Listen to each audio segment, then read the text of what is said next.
Bonjour à tous, ici Astalis et on se retrouve dans cette 60e vidéo consacrée à la résolution des cubes à 6 couleurs. Le but de cette vidéo est de vous montrer comment résoudre facilement ce dérivé d'un cube 3x3 standard qu'on appelle Twist Cube.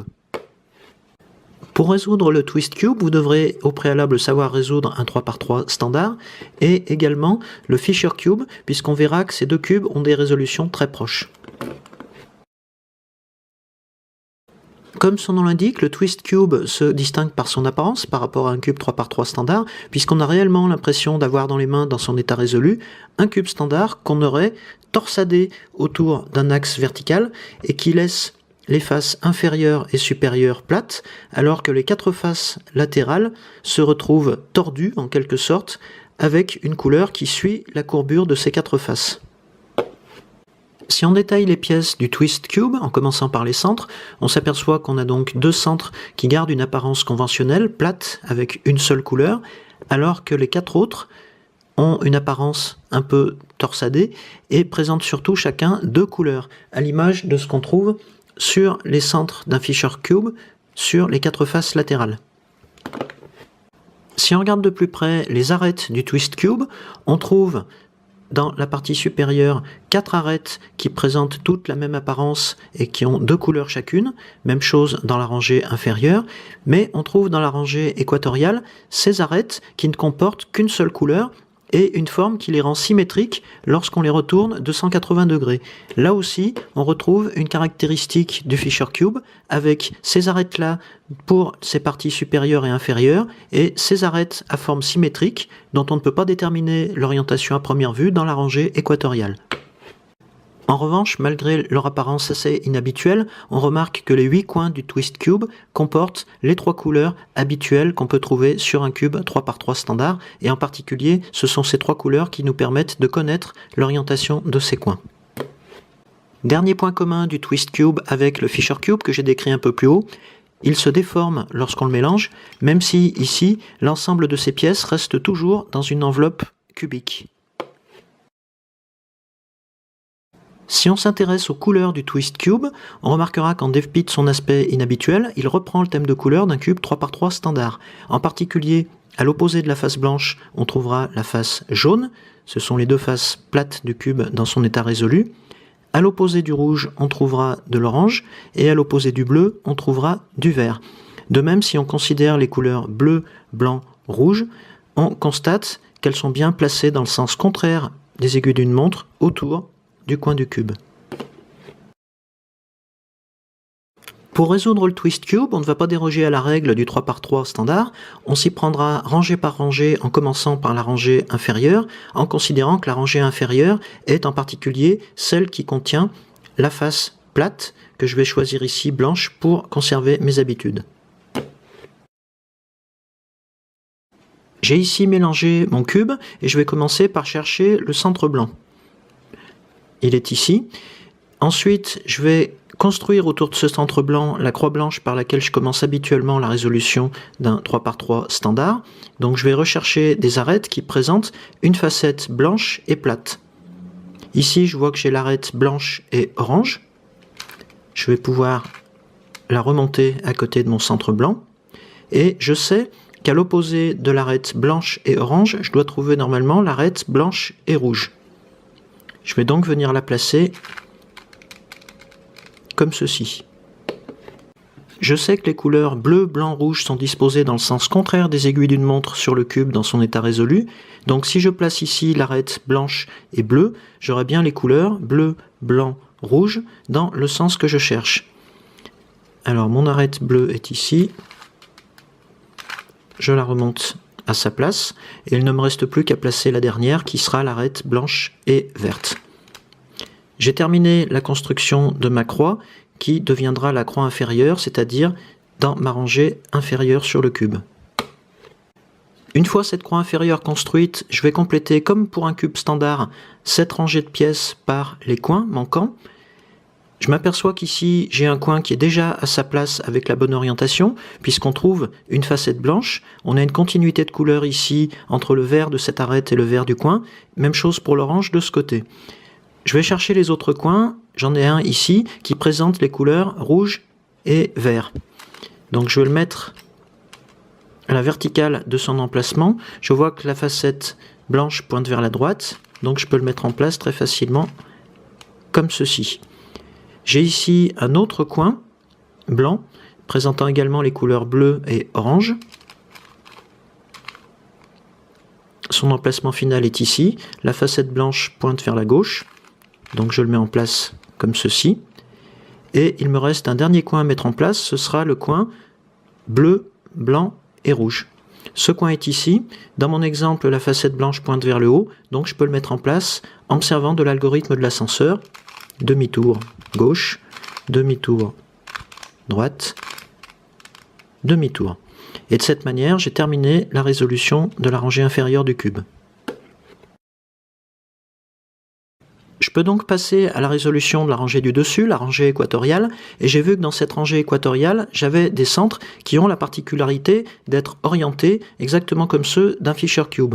Je dois tenir compte ici des particularités du Twist Cube, à savoir que si je regarde par exemple la face avant du cube, je sais que le centre qui devra être placé au-dessus de cette arête rouge et blanche aura nécessairement comme couleur le rouge, puisqu'il a une continuité de couleur avec cette arête, mais il aura une deuxième couleur qui ici sera le vert, puisqu'on a la couleur verte sur le côté droit du cube, mais avec cette torsade, le vert va se retrouver également sur le centre. Donc je vais aller chercher ce centre, et je m'aperçois dans mon exemple qu'il est déjà bien orienté. Ce centre étant à sa place, cela signifie que les trois autres centres sont également à leur place, mais je constate par exemple que celui-ci est mal orienté puisqu'il doit être retourné de 180 degrés. On va appliquer ici le même principe que j'ai détaillé dans le cas du Fisher Cube, qui consiste à séparer ces trois pièces du centre, réorienter le centre seul, et ensuite ramener les autres pièces pour rétablir la face avant du cube. Donc en pratique, ça donne ça. Je tourne la face avant pour placer ces trois pièces dans la rangée supérieure, je les isole à l'arrière du cube, je retourne ce centre de 180 degrés, je ramène les trois autres pièces, et je tourne à nouveau la face avant d'un demi-tour, ce qui me permet d'avoir ici un centre correctement orienté. Et je vais faire la même chose sur les deux autres centres, ou plutôt sur ce dernier centre, puisque celui-ci est également bien orienté. Les quatre centres de ma rangée équatoriale étant bien orientés, je vais pouvoir passer à la résolution des arêtes équatoriales, qui sont, comme on l'a vu, des arêtes à une seule couleur présentant une forme symétrique, comme c'est le cas ici de cette arête rouge. On va les mettre en place avec l'algorithme du pêcheur, comme on l'a vu pour le cube 3×3, et je vais ici prendre l'exemple de cette arête rouge, qui compte tenu de sa forme, peut être placée en la basculant sur la gauche à partir de cette position, ou en la basculant sur la droite à partir de cette position. Si je la place vers la droite, comme c'est le cas ici, j'effectue la variante droite de l'algorithme du pêcheur. Donc je pars d'abord à l'opposé avec la rangée supérieure, je monte cette rangée droite, je tourne à nouveau la rangée supérieure dans ce sens, je descends la rangée droite, je ramène la rangée supérieure comme ceci, je regarde le cube par la droite et je replace ce coin inférieur comme ceci, qui entraîne avec lui l'arête rouge qui se trouve maintenant bien placée entre ces deux centres dans la rangée équatoriale. J'ai ici deux arêtes équatoriales en place. Je vais en placer une troisième, par exemple cette arête verte, en effectuant, là aussi pour l'exemple, la variante gauche de l'algorithme qu'on vient de voir. Donc je pars cette fois-ci vers la droite, je monte la rangée gauche, à nouveau vers la droite, j'abaisse la rangée gauche, je ramène la rangée supérieure vers la gauche, je regarde le cube cette fois-ci par la gauche et je remets ce coin inférieur à sa place. Je me retrouve donc dans la situation où trois arêtes équatoriales sont en place et où je dois mettre la quatrième, mais compte tenu de sa forme symétrique, j'ai toujours la possibilité de partir de cette position et de la mettre en place en la basculant vers la droite, ou de partir de cette position en la faisant basculer cette fois-ci vers la gauche pour l'amener dans la rangée équatoriale. C'est exactement la même situation que je rencontre sur le Fisher Cube lorsque j'ai ma dernière arête à placer. Cette arête équatoriale est ici pour l'instant et elle peut être placée dans la rangée équatoriale en la basculant vers la droite depuis cette position ou vers la gauche depuis cette position. Comme on l'a vu dans le cas du Fisher Cube, on va choisir une de ces deux position de départ pour se faciliter la tâche dans la suite de la résolution du cube. Pour ça, on va regarder la face supérieure et en particulier la croix jaune avec le nombre de branches déjà apparentes sur la face supérieure. Ici, je n'ai qu'une seule branche, donc un nombre impair de branches. Et il faut, une fois que la dernière arête équatoriale est à sa place, que j'ai un nombre pair de branches sur la face supérieure. Pour ça, on va imaginer, lorsque l'arête équatoriale rejoint sa place, que l'arête qu'elle remplace fait le mouvement contraire en se redressant. Et en particulier, on va essayer de savoir comment placer vers le haut ou vers le côté la facette jaune qui est ici. Puisque je n'ai qu'une seule branche ici, il faudra que j'en ai une deuxième, donc il faudra que la face jaune de cette arête se retrouve vers le haut. C'est donc à partir de cette position que je vais effectuer l'algorithme du pêcheur qui va me permettre de mettre en place cette arête équatoriale orange. Donc en pratique, ça donne ça. J'emmène vers la droite la rangée supérieure, je lève la rangée gauche, à nouveau vers la droite, j'abaisse la rangée gauche, je ramène cette rangée, je regarde le cube par la gauche et je replace le coin inférieur. Et comme je l'avais prévu, la croix supérieure compte maintenant 2 branches, c'est un nombre pair de branches, c'est exactement ce que je cherchais. Pour compléter cette croix supérieure, je vais utiliser l'algorithme du coffre qu'on a déjà vu dans de nombreuses autres vidéos. J'ai ici la configuration où j'ai 2 branches à 90 degrés, donc je vais disposer le cube comme ceci, et je vais effectuer l'algorithme.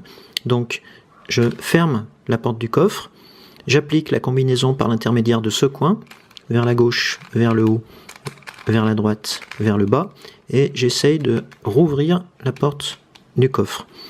De cette manière, je vois que j'ai obtenu ce que je cherche, c'est-à-dire ma croix supérieure jaune. Je dois maintenant permuter les 4 branches de cette croix en conservant leur orientation, de manière à faire correspondre leur deuxième couleur avec la couleur du centre dans la rangée équatoriale. Ici, je vois que j'ai une correspondance du côté vert. C'est ma seule correspondance. Donc, je vais placer l'arête qui présente cette correspondance devant moi et je vais effectuer l'algorithme de la machine à coudre qu'on a déjà vu dans d'autres vidéos pour permuter les 3 arêtes arrière de cette rangée supérieure. Donc, en pratique, ça donne ça. Je monte vers la gauche, je descends vers la gauche, je remonte 2 fois vers la gauche et je redescends. Dans mon exemple, je vois que je n'ai eu à appliquer qu'une seule fois l'algorithme, puisque les 4 branches de ma croix sont correctement orientées par rapport aux 2 rangées inférieures du cube. Maintenant que ma croix est complète et bien orientée, je vais m'occuper des coins supérieurs, et je vois que dans mon exemple, j'ai déjà 2 coins qui sont à leur place définitive et correctement orientés. En fait, j'ai mes 4 coins à leur place définitive, puisque ces 2 coins ont une orientation qui doit être modifiée, mais j'aurai quelquefois d'autres situations. Par exemple, ici, je n'ai aucun coin supérieur bien orienté, mais je remarque, d'après ces 3 couleurs, que celui-ci est bien à sa position définitive. On trouve bien le jaune, l'orange et le bleu, qui sont ces 3 couleurs. Je vois que ce coin n'est pas à son emplacement définitif, et les 2 autres non plus. Donc je vais commencer par permuter les 3 autres coins, pour amener chacun à son emplacement définitif d'après ses couleurs. Et en particulier, je vois que j'ai le coin bleu, rouge et jaune qui doit aller à cet emplacement. Donc je vais pouvoir permuter ces 3 coins dans ce sens pour amener chacun à leur place. Pour ça, on va appliquer la variante gauche de l'algorithme des 2 clous qu'on a vu dans d'autres vidéos. Donc ça commence comme ceci. J'enfonce le clou gauche, je passe du côté droit, j'enfonce le clou droit, je reviens du côté gauche, je retire le clou gauche, je repasse du côté droit, je retire le clou droit et je reviens une dernière fois du côté gauche. Et si on observe les couleurs des 3 derniers coins, on remarque que chacun est à sa place et on n'a plus qu'à les réorienter pour terminer la résolution du twist cube. Là aussi, on connaît déjà la méthode à appliquer. Il s'agit de l'algorithme de la pendule qu'on va appliquer tour à tour à chacun de ces 3 coins. Je vais commencer par celui-ci, que je place en position avant-droite sur le cube, et voilà comment on s'y prend.